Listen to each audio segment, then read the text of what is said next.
Eu não estou dando indireta, não, né? Com a palavra, Lucinha. Boa tarde a todos, a todas. Que a paz de Jesus possa estar conosco, como nos disse o nosso irmão.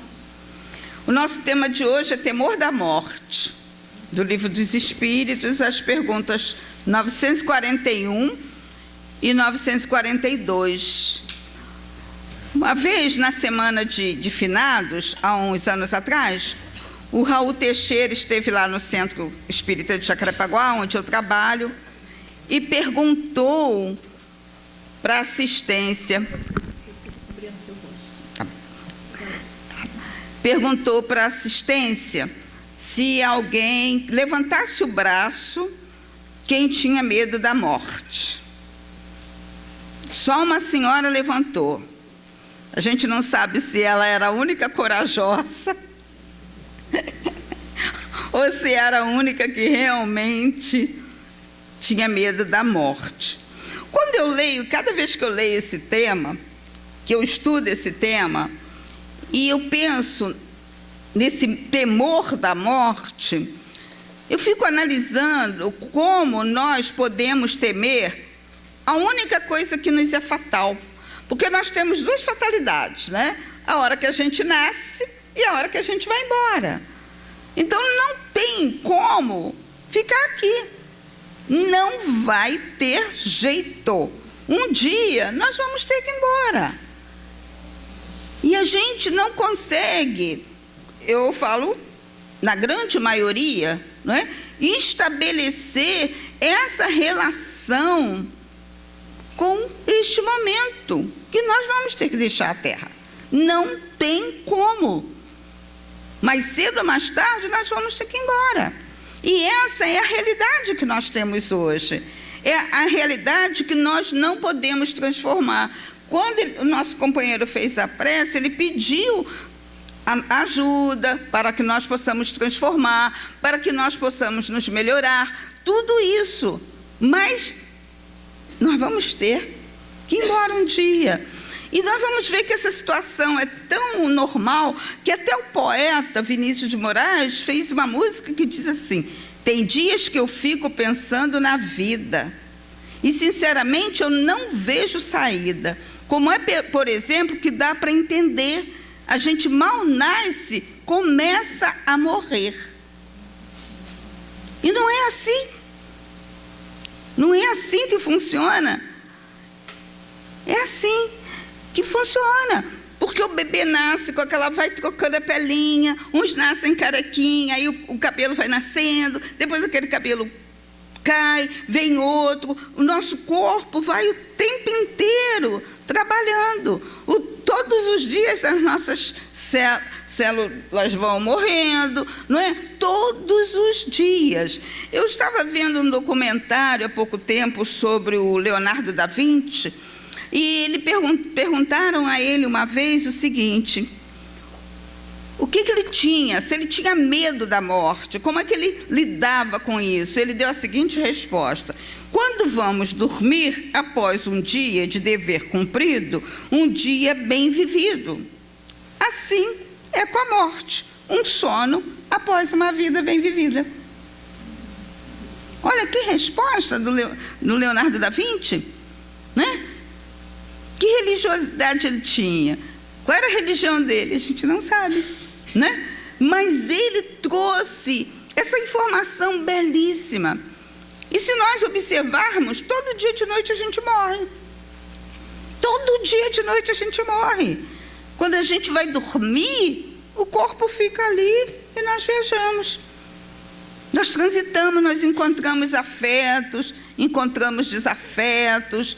Nós vamos trilhando esses caminhos. E quando a gente retorna, naquele susto, dá um susto danado, né? Quando o espírito volta rapidamente para o corpo, a gente acorda assustado. É por isso que a oração na hora de dormir é fundamental, para nós sabermos onde é que nós andamos. Lá no Centro Espírita de Jacarepaguá tinha uma senhorinha, ela já faleceu há algum tempo, e ela já faleceu bem idosa.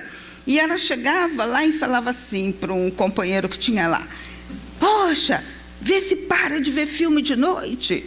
Vê se para com essa coisa de ficar até de madrugada, vendo filme, vendo aquelas coisas. Quase toda noite eu quero te pegar para trabalhar comigo. Você está sentado naquela sala vendo aqueles filmes horrorosos.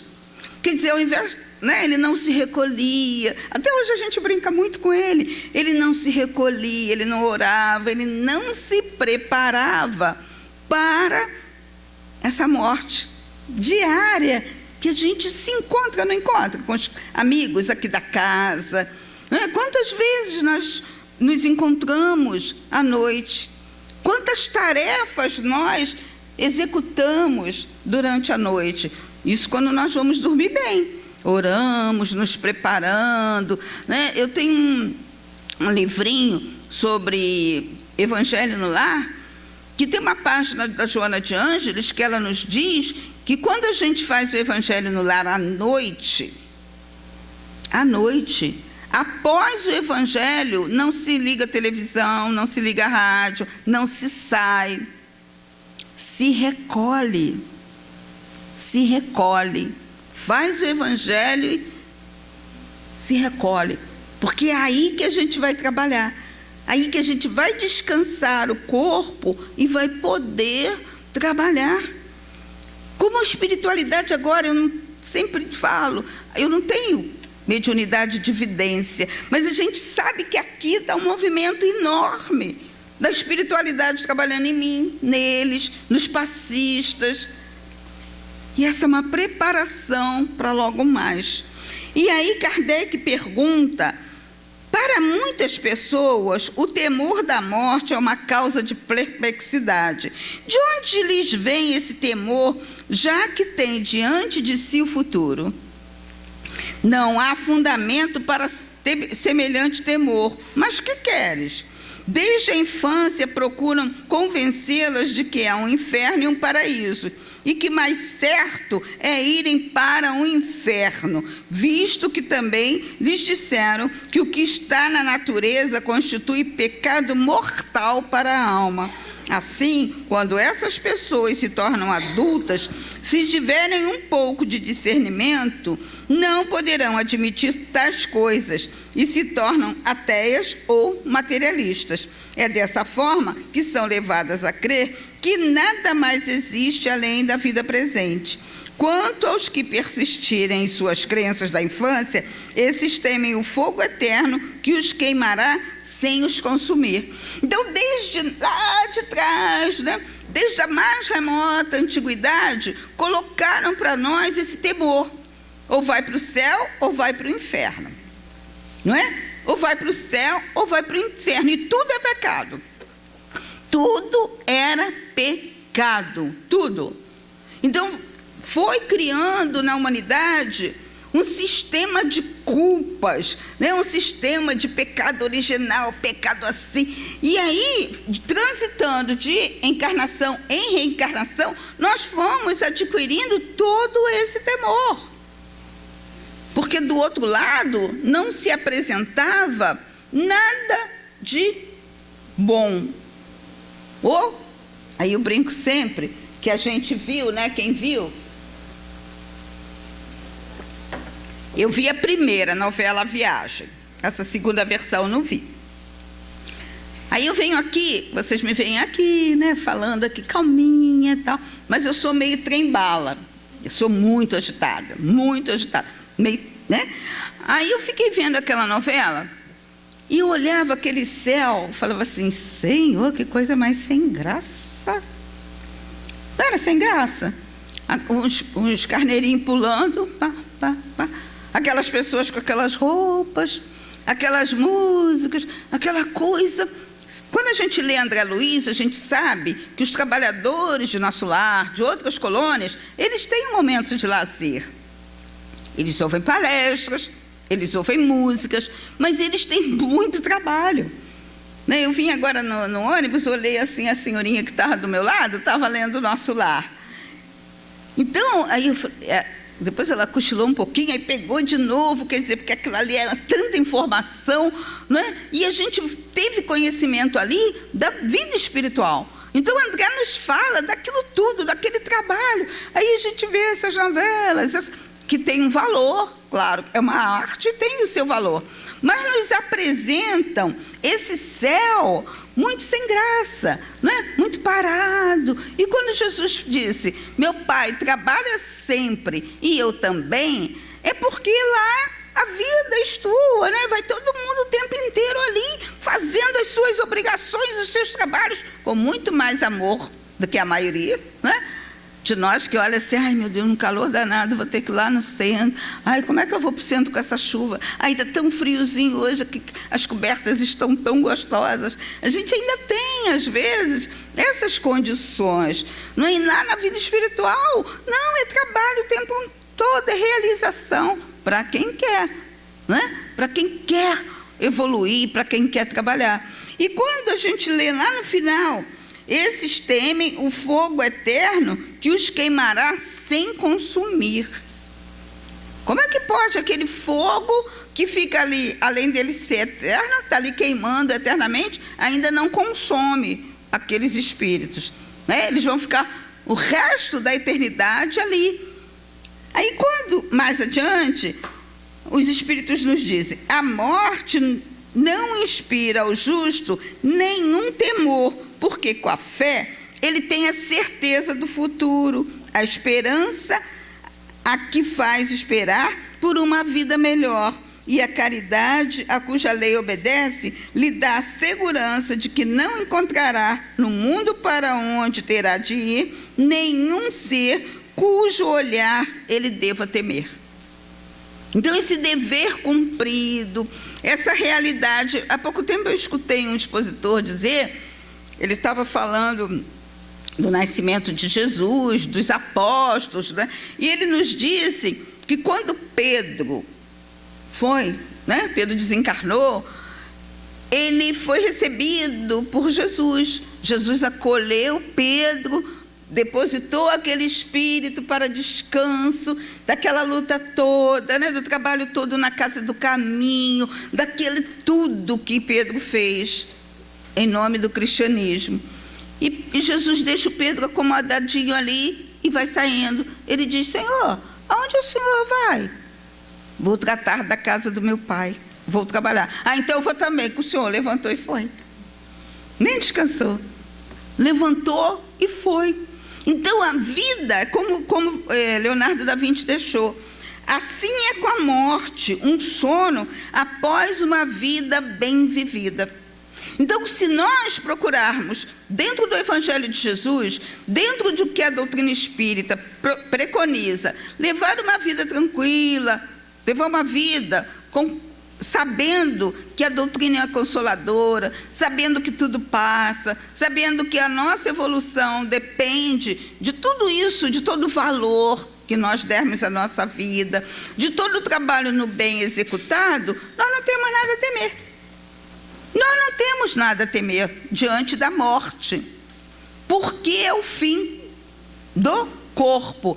E eu estava ouvindo também uma outra palestra, que eu nem vi tudo, porque não dava tempo, em que o expositor começa dizendo, ele é lá de Goiás, ele começa dizendo assim, que o corpo é apenas um detalhe.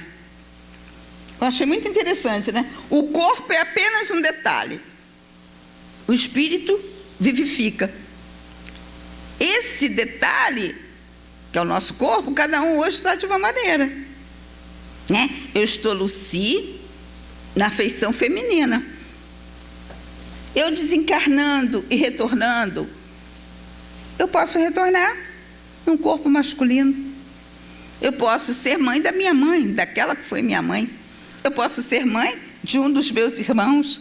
Então é por isso que o corpo é apenas um detalhe, porque o que vivifica, o que é eterno, é o nosso espírito. E Deus, na sua misericórdia infinita, na sua condição de Pai, de Criador, Ele não ia nos criar para nos eliminar. Olha o trabalhão, né? Criou a gente, lá simples e ignorante. Estamos caminhando, chegamos aqui hoje, 1º de agosto de 2019. Aí ele vai lá, eu brincava, que tirava a ficha, meu amigo fala, ih, Luci, não é mais assim não, já modernizou. Ele vai lá, tecla tal, Luci Barbosa, vamos embora. Modernizou já. Aí ele vai lá, né, tecla lá na teclinha que tem lá o meu nome, eu vou embora, acabou tudo, gente. Acabou. Simples assim, acabou tudo. E tudo que eu fiz de bom, tudo que cada um aqui fez de bom, tudo que cada um fez de ruim, cada um de nós fez de ruim, que precisamos ressarcir. Assim. Então, o temor da morte não tem sentido hoje para nós. Não tem sentido. E nós estávamos lá no Centro Espírita de Jacarepaguá estudando esse item uma vez, e se falou não só no temor da morte nossa, eu temer a minha, mas começamos a viajar no sentido da morte em geral, de parentes, de amigos. Aí uma companheira disse que quando ela fazia o curso de psicologia, a professora, numa aula, disse para elas, perguntaram a eles, quando nesse momento da separação, nesse momento da morte, a gente sofre mais pelo aquele ente querido que vai ou por nós? Aí todo mundo respondeu que é pelo ente querido que vai. É assim? Aí ela disse, não. Todo mundo sofre por si. Aí a minha amiga, disse que brigou com a professora, reclamou, falou. Aí a professora disse para ela assim, quando a sua mãe faleceu, aí ela falou, quando a minha mãe morreu, eu sofri muito, porque a minha mãe estava indo embora, eu sofri muito, a senhora está errada. Aí ela falou assim, na maioria dos enterros, dos velórios que a gente vai, se a esposa assim, meu Deus, como é que eu vou viver daqui para frente sem ele? Não é assim? Não é? É um ronco? Pois é.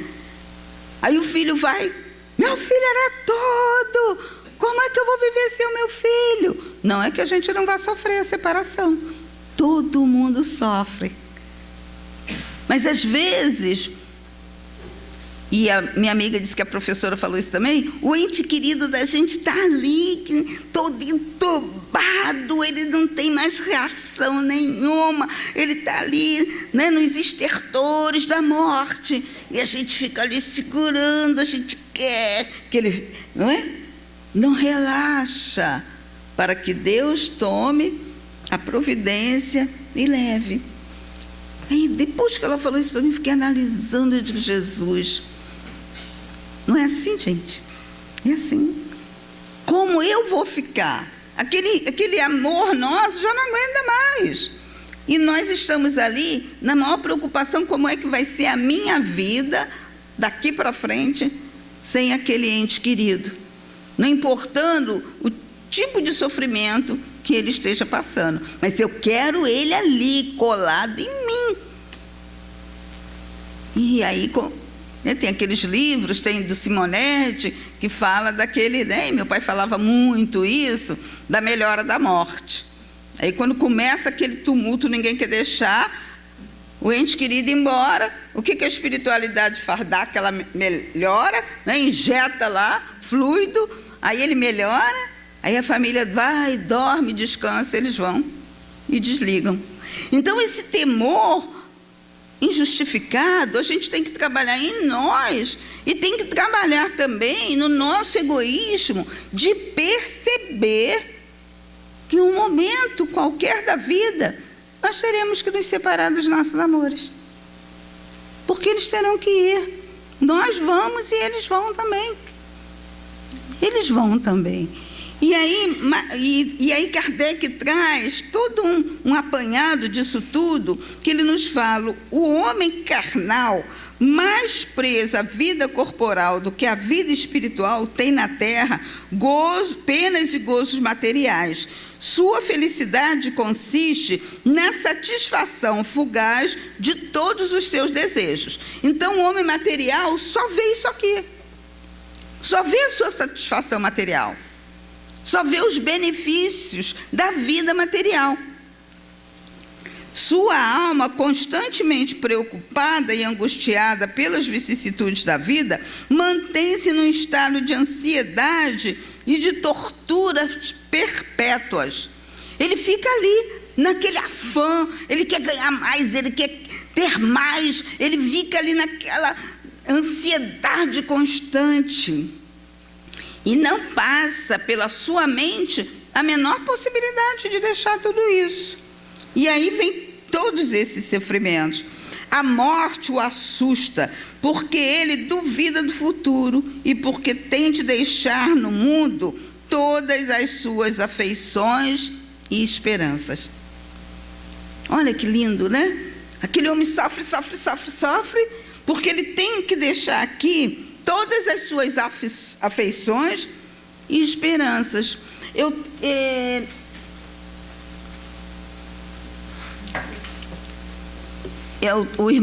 O meu amigo, ele tem uma irmã que ela é deficiente. Ela nasceu com uma série de doenças. Ela tem deficiência física, um pouco de deficiência mental. E a mãe criou aquela menina ali com aquele carinho, né, com aquele desvelo. E a mãe dela morreu atropelada por uma moto.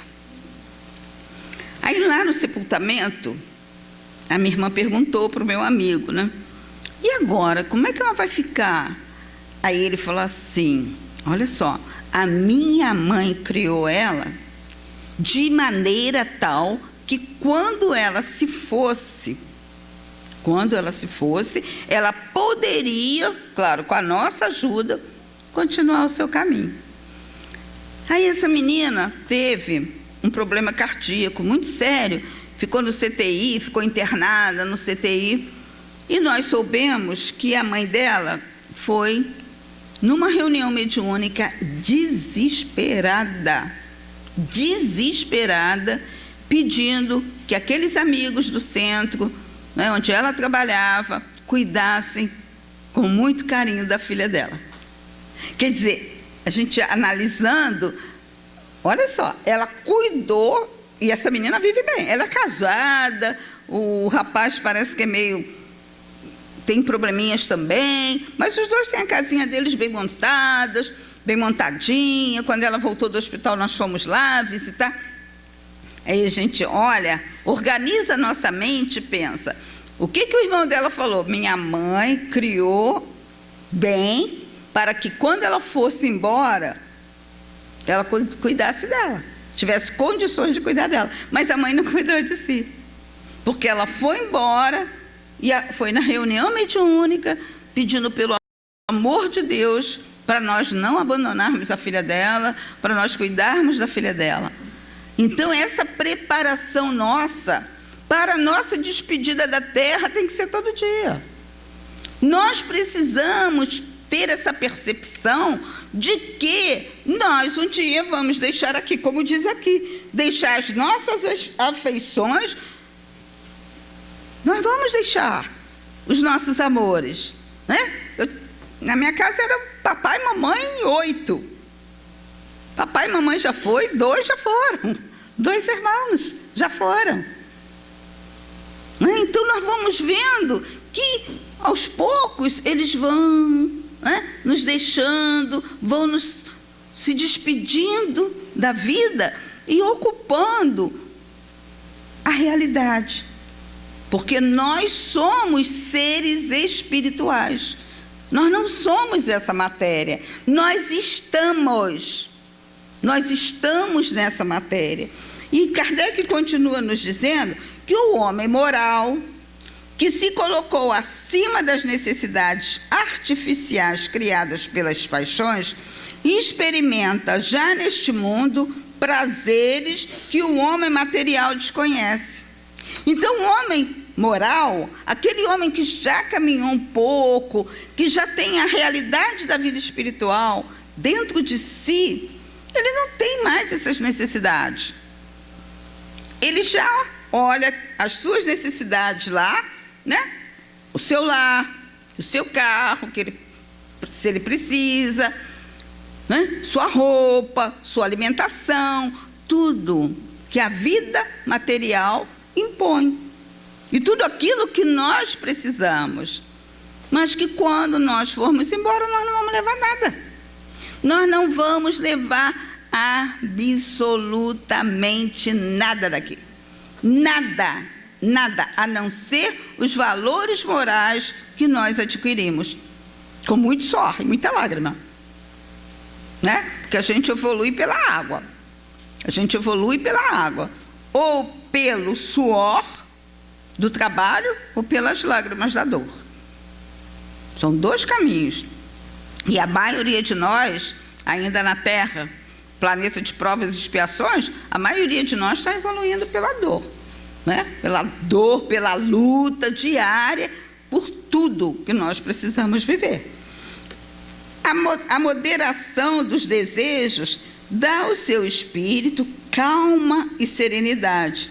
Feliz pelo bem que faz, não há decepções para ele, e as contrariedades deslizam sobre sua alma sem lhes deixarem nenhuma impressão dolorosa. É um poema, né? É um poema. Então, aquele espírito que já tem a condição, e a gente faz aqui duas análises, né? Duas observações importantes. Bezerra de Menezes, que a história nos diz que ele desencarnou, e logo, logo estava na federação, tão leve, tão tranquilo, dever cumprido, e o livro Voltei, do irmão Jacó, né? Que trabalhou, chegou lá do outro lado e constatou, meu Deus, e agora? O que eu faço? É isso, é esse dever cumprido. Eu sempre gosto de frisar, do capítulo 17, quando a gente estuda do Evangelho, Sede Perfeitos, dá a impressão que a gente vai sair daqui com... que é assustador, né? Eu tenho uma amiga que fala, eu não gosto desse capítulo, não. Quando cai no Evangelho no lar, eu me apavoro. Ainda mais o item 3, o homem de bem. Porque o que é o Sede Perfeitos que Jesus trouxe para nós? O que é um homem de bem? Um homem de bem é o dever cumprido. Porque ninguém vai sair daqui, através dos portais do desencarne, santo. Nenhum de nós. Então, o capítulo 17, o Sede Perfeitos, é dever cumprido. É o dever cumprido com a família, é o dever cumprido com a sociedade, é o dever cumprido aqui, onde nós estamos hoje, nesta tarde. Isso é o caminho para o homem de bem. Quando nós vamos fazendo essa caminhada, procurando lá, né, a lei de justiça, de amor e de caridade, a percepção do outro, nós vamos nos preparar para deixarmos esse corpo com a maior tranquilidade, sem sofrimento, sem culpa. Mas a caminhada é longa, né? A caminhada é muito longa. Na outra pergunta, algumas pessoas não acharão tanto banais esses conselhos para ser feliz na Terra? Neles não verão o que chamam lugares comuns, verdades repisadas? E não dirão, finalmente, que o segredo da felicidade consiste em saber cada um suportar a sua desgraça? E aí os espíritos respondem, as que dirão isso, e não são poucas. Muitas, porém, procedem como certos doentes, a quem o médico prescreve a dieta, gostariam de ser curadas sem remédios, continuando sujeitas a apanharem digestões. Dá para ser feliz hoje na Terra? Dá, gente? Dá. Dá. Não dá? Não é uma felicidade estar aqui agora? Todos nós reunidos. É muito bom estar aqui. É muito bom estar na Terra, gente. Com tudo de bom que a terra nos oferece? Tudo. E é o que diz aqui. As pessoas não conseguem entender, né? Acham banais esses conselhos para se ser feliz na terra. Por que não consegue? Está dito lá na pergunta anterior. Porque só vê o lado material, só vê o lado ruim da vida. Não vê tanta coisa maravilhosa que a vida nos oferece. Esse contato nosso, né? Essa troca de energia, essa troca de conhecimento, como foi a lição 72 que a irmã escolheu, né? Trocar conhecimento, trocar amizade. Amizade é a coisa melhor que pode existir. Trocar afetos. Abrir a janela de manhã e ver o sol lindo, né? Ver as plantas florindo. Ver a misericórdia de Deus em todos os momentos. Mesmo naquele momento de tanta dor, nos momentos de separação, que os nossos amores se vão, aquela saudade que vai ficar, as lembranças boas que a gente precisa alimentar nos nossos corações.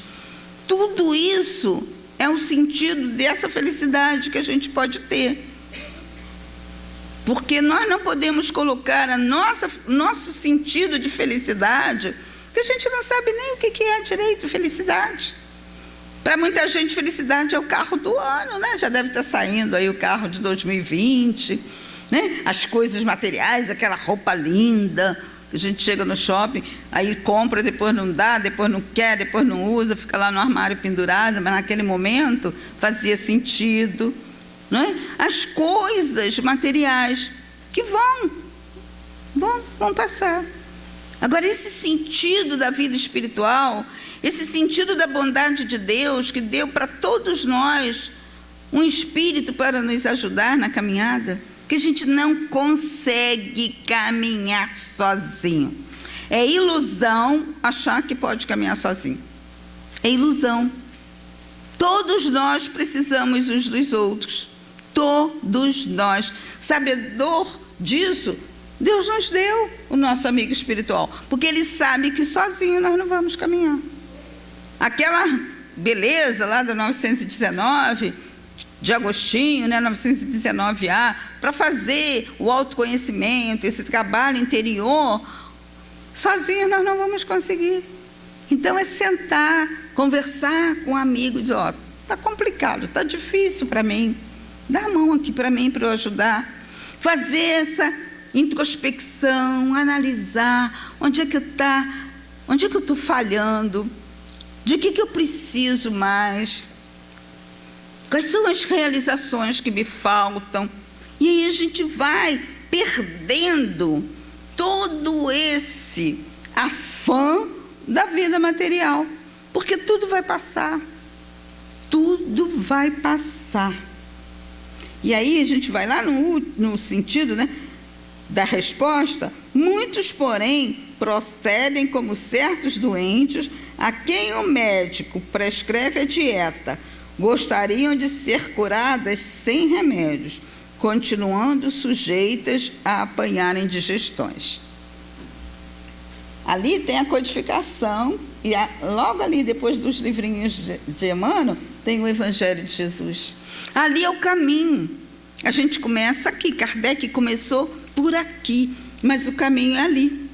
Se a gente não procurar, dentro do Evangelho de Jesus, dentro da codificação, curar as nossas mazelas, nós vamos continuar sem tomar o remédio e sujeito a indigestões. Todo dia a gente vai passar mal, todo dia a gente vai ter um problema, porque a solução está ali, o remédio está ali. É só saber usar. Sabendo usar não vai faltar. Meu pai sempre falava isso. Sabendo usar não vai faltar. E são esses os critérios, né? É trabalhar em si. No livro Temas da Vida e da Morte, Manuel Filomeno de Miranda e Divaldo Franco, eles falam assim: o exercício mental e o natural desapego das ilusões favorece a confiança na sobrevivência, anulando o injustificado medo da morte. Quer dizer, o exercício mental e natural. Então, a gente vai se exercitando todo dia, mentalmente, naturalmente, aprimorando esse nosso sentido de viver aqui durante um período. E não antecipar nada pela nossa indigestão, como fez André Luiz, não é? Que usou mal, acabou desencarnando como suicida indireto, passou aquela temporada no sofrimento. Então, se nós já temos, e lá está lá no Evangelho, cuidar do corpo e da alma, então a gente vai trabalhar o exercício mental e natural do desapego das ilusões. Que a maioria das coisas materiais que nós temos e que temos aquele anseio são ilusórias. São ilusórias. Que aquilo tudo faz parte da matéria. Deus permitiu que essas coisas existissem no mundo. E vamos voltar lá. Para sabermos usar. Então, quando a gente se apega demais a coisas e aos seres, nós caminhamos no sofrimento. Caminhamos no sofrimento. Que ninguém na terra é de ninguém. Ninguém é de ninguém. E a gente enche o peito, né? Meu marido, minha mulher, meus filhos. Ali, aquele clã que a gente quer proteger, que a gente quer amar, precisa proteger. Mas o momento que a Terra vive é o momento de abrir. E perceber que cada um aqui é irmão. Que cada um aqui faz parte da família universal que Deus nos deu de presente. Cada um. E a gente precisa trabalhar igualmente por todos. Nós tivemos agora esse processo muito, né, de não criar muros, abrir pontes. Não se falou nisso há muito tempo. Não precisamos criar muros, precisamos abrir pontes. E essas pontes são esses universos, né? Aqui no Brasil, na Europa, né? Na América Central. É esse momento de nós nos integrarmos. Eu gosto muito de, já falei aqui, vou repetir, eu gosto muito de esporte, muito. E eu estou lá no Pan-Americano, né? Depois, ano que vem, tem a Olimpíada. Gente, não tem coisa mais linda que aquilo. Embora haja uma competição ali acirrada, mas é tão bonito a gente olhar ali aqueles países, né? Aí o cubano tem aquela divisão lá com Cuba, com os Estados Unidos, mas os dois estão competindo juntos ali. Está acontecendo tanta coisa triste na Venezuela, mas não sei como eles chegaram até ali, estão competindo. No desfile das delegações, tinha um país que só tinha dois, um carregando a bandeira e o outro. Mas ele foi, ele é do atletismo, mas ele foi. E é tão bonito quando eles se abraçam na hora do hino. É tão bonita aquela relação ali. Ontem, quando na ginástica, quando os dois brasileiros ganharam, aquele abraço, e ele foi lá, cumprimentou, abraçou os outros concorrentes, os outros de outros países. É isso. É isso. Quando nós tivermos essa certeza absoluta de que todo mundo é irmão, não precisa uma união no esporte só. Quando nós tivermos essa certeza, nós vamos viver, como diz aqui, o exercício mental e natural do desapego das ilusões.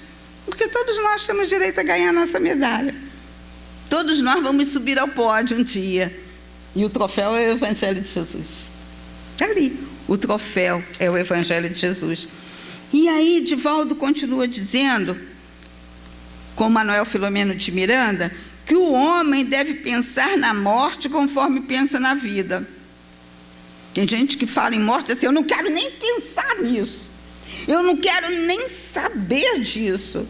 Gente, não tem como não pensar. É claro que eu não vou ficar hoje assim: ah, meu Deus, eu vou morrer, se vou sair daqui, ah, eu vou pegar quando sair, meu Deus, eu vou morrer. Não, não é isso. Não é ficar assim, né? Todo dia, mas tem que pensar. Tem que se colocar à disposição do Senhor, para quando chegar a hora do chamado, a gente tem que estar preparado para ir. A gente não sabe quando vai. A gente não sabe. Ninguém sabe quando vai. Mas tem que se preparar para esse momento. E essa preparação, como é que é? Foi dito anteriormente. Sem apego a nada. Sem apego. Vai deixar roupa, vai deixar tudo lá. Vai deixar filho, vai deixar marido, vai deixar roupa, vai deixar tudo. Para uma separação momentânea. Porque se estiverem no mesmo grau, eles separam momentaneamente, chega na espiritualidade, tem condições de um reencontro. E é tão belo isso, não é? Cada dia que passa no calendário terrestre, adicionando-lhe tempo à existência física, é-lhe um a menos que o aproxima do portal da morte. Quando me dão parabéns no meu aniversário, eu falo: gente, é um ano a menos. Eles morrem de rir, vem todo mundo: ah, parabéns. Eu digo: gente, é um ano a menos. Amanhã, quando a gente acordar, hoje foi um dia a menos. A gente não pensa nisso. Hoje é um dia a menos na nossa existência.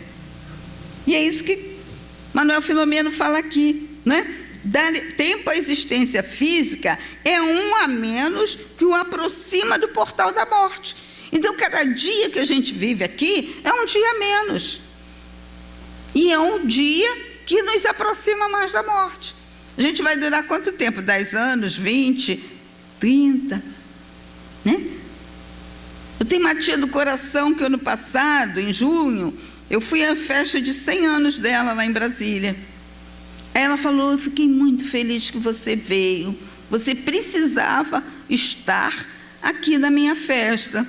Aí eu pensei assim: eu acho que ela está pensando que vai morrer. Porque ela está dizendo que eu precisava estar aqui. Fez 101, dia 15 de junho. Fez 101. Está lá. Cheia de limitações, né? A minha prima vivendo refém, né? Porque não pode, tem que estar com aqueles cuidados todos com ela, mas está lá. 101. Então nós vamos vendo, né, que cada dia que passa e cada dia que vem, o dia de amanhã, hoje é um dos últimos, né? Amanhã é o outro. De felicidade que a gente pode ter, de empreendermos mais nas nossas existências, de passar em revista: o que eu fiz, o que falta ainda, o que eu preciso realizar ainda nesse mundo, qual é aquela caridade que eu deixei de fazer, qual é o sentido da pergunta 72, né? O que eu levei de informação para alguém e o que eu colhi de informação dessa pessoa. Que troca eu posso ter nesse sentido? Antigamente a gente se colocava, pelo menos na minha geração, na geração do meu pai, da minha mãe, da minha tia, né, do meu tio, eles ficavam assim, num patamar enorme. Então a gente, às vezes, minha prima, a gente chegava: sai todo mundo daqui, que o que nós vamos conversar aqui não é conversa para criança. Sai todo mundo. Aí a gente saía, todo mundo ia para o quintal, porque não podia. Hoje o neto do meu irmão, 3 anos, me pergunta cada coisa que aquele garoto fala, que eu fico olhando assim: de quem é esse espírito? Está assim. Eles estão vindo assim. Desse jeito. Aí, sábado, o meu sobrinho, o neto do outro, meu sobrinho fez aniversário, aí eu fui lá dar um abraço nele. Aí meu irmão chamou o filho, chamou a nora, falou: a gente precisa conversar. Porque o Rafael, com 4 anos, falou para o avô assim: vovô, eu não quero coleguinha moreninho comigo. Não quero. Aí o meu irmão falou assim: bom, então você... porque eu não gosto. Aí meu irmão falou assim: então você não pode gostar nem de mim, nem do seu pai. Porque eu e o seu pai somos moreninhos. Então você não pode. Aí meu irmão chamou o filho dele, chamou a minha cunhada, a nora, para eles terem uma conversa séria com aquele menino que só tem 4 anos. De onde ele veio? Como é que ele veio com isso? Gente, na minha casa, a coisa que a gente não pode ter na minha casa é preconceito de raça. Porque lá em casa todo mundo ali é muito misturado, né? A miscigenação é ali, dentro da minha casa. Então, como é que uma criança de 4 anos, onde ele ouviu isso? Como é que da onde ele trouxe isso, se a gente convive na maior harmonia com todos, né, com todos os tipos de pessoas, né, com a pele mais escura, mais clara, mais loura? Da onde ele tirou isso? E aí que vem a educação, o trabalho, a preparação para esse espírito. E é isso que a gente tem que fazer, tirar essas ilusões, porque tudo isso é ilusão. O preconceito é ilusão, tudo isso é como fala aqui, tirar todas essas ilusões da materialidade, para que a gente possa respirar e ir embora em paz.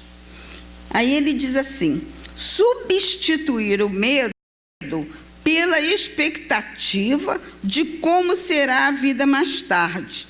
Então, ao invés da gente temer, a gente substitui esse medo pela nossa expectativa de como será a nossa vida mais tarde, no mundo espiritual.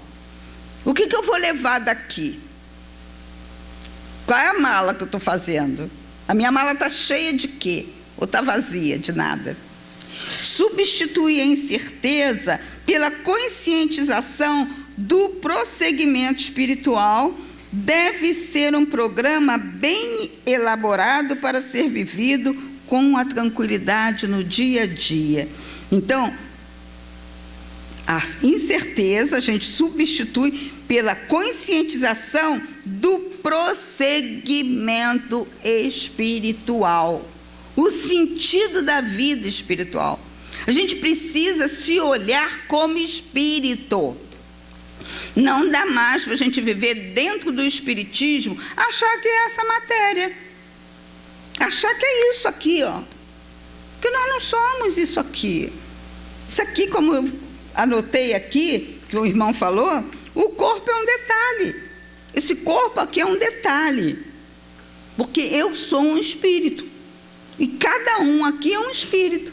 E essa certeza absoluta é que vai fazer com que a gente transite aqui no mundo e volte para casa, bem mais leve, bem mais tranquilo, deixando aqui tudo aquilo que não faz parte do nosso progresso. No dia a dia, que faz parte do peregrinar evolutivo. Então, a gente vai elaborando para ser vivido com tranquilidade no dia a dia, que faz parte do peregrinar evolutivo. Então, cada um de nós necessita trabalhar todos os dias o sentido da vida material e da vida espiritual. É não temer aquilo que faz parte. Quantas vezes a gente já nasceu e já morreu? Infinitas vezes. Só que a gente não lembra, né? Como a gente não lembra, a gente sofre. A gente não pensa, a maioria não pensa. Dizia assim, meu Deus, como? E quando morre uma criança, meu Deus, só 10 anos, só 5 anos. Como? Como Deus leva? Como acontece isso? Todas essas mortes, né? Essas tsunamis, né? Que levam milhões de pessoas, cai um avião com 200 e tantas pessoas, um terremoto, E as pessoas ficam pasmas, pensando, meu Deus, como é que Deus permitiu que isso acontecesse? Tudo tem um sentido na vida. Tudo tem um sentido da vida. Aquelas criaturas foram colocadas ali para um resgate coletivo. Chegou naquele tempo, naquele período, quem não tinha que ir vai perder o voo. Quem não tinha que ir não vai estar ali naquele momento. Eu tenho um livrinho lá em casa, o título do livro é Afogados, que conta a história de 2 navios piratas lutando lá na antiguidade e jogando aquelas flechas, Aí um deles levantou a bandeira branca de rendição. O outro não aceitou a rendição e afundou o navio com todos os que estavam lá naquela guerra. Sabe onde eles vieram desencarnar? 1988, no Batomuxo, no Rio de Janeiro, na praia de Copacabana. Todos ali. Já leram a história do circo de Niterói? Aqueles romanos que botavam todo mundo lá na fogueira. O Raul Teixeira, nesse dia que ele nos falou, que ele nos perguntou sobre quem tinha medo de morte, ele disse que o pai dele trabalhava num ônibus, não sei se era cobrador ou motorista, mas ele disse que o pai dele trabalhava no ônibus. E os coleguinhas dele, né, iam ao circo, todos eles.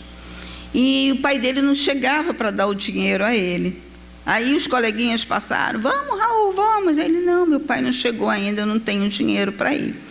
Aí o pai chegou e falou, vai, meu filho, toma o dinheiro, vai. Aí ele falou, não, pai, agora eu não quero ir mais não, todo mundo já foi, eu não quero ir não. Aí ele sentou no batente da porta, como a gente chamava antigamente, né? Sentou assim no degrau, era mais no alto a casa, aí ele viu a fumaça, subiu. E os coleguinhas dele todos desencarnaram. Ele tinha que estar ali naquele circo, gente? Não. Ele não tinha que estar naquele circo. Ele não fazia parte daquele momento de resgate daqueles espíritos. Então, é para a gente analisar e tirar de nós todo esse pavor da morte. A morte é natural. É a coisa mais natural que existe. Nascer e morrer são temas comuns, ou deveriam ser temas comuns da nossa vida. Porque a gente ri, brinca quando o neném vai nascer, aquela alegria, aquele espíritozinho que está chegando. E a gente se desespera tanto na hora que a gente tem que devolver. E para encerrar mesmo agora, tem um livro do Simonetti, que ele conta uma história que um mercador lá das Arábias, ele saiu para vender os produtos dele, e ele passou muito tempo fora.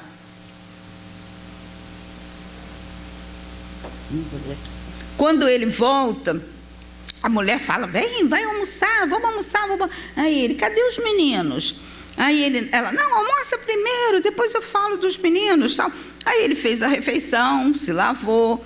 Aí ele falou, onde estão os meninos? Fala para mim. Aí ela falou assim, eu vou te contar uma história primeiro. O vizinho aqui do lado me pediu para guardar umas joias preciosas dele. São joias muito preciosas, mas eu não quero devolver, não. Eu não vou devolver essas joias. Aí ele falou, como você não vai? Isso é desonesto. Você não pode ficar com as joias do vizinho. Aí ela falou assim, foi isso que Deus fez. Ele deu 3 joias para nós tomarmos conta e agora ele levou as nossas joias. Linda história, né? Tiveram que devolver os 3 filhos, e aí Simonetti não conta como, né? Mas ela teve que devolver.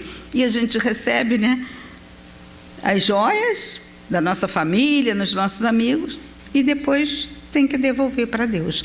Muita paz, queridos amigos, que Jesus nos abençoe e que a gente possa preparar com bastante força carinho e amor o nosso caminho. Graças a Deus. Muito obrigado, Luci, trazer essas reflexões. Estava pensando aí, quando você estava falando, né, do capítulo, né, do homem de bem, né? Aí todo dia eu peço para me tornar uma pessoa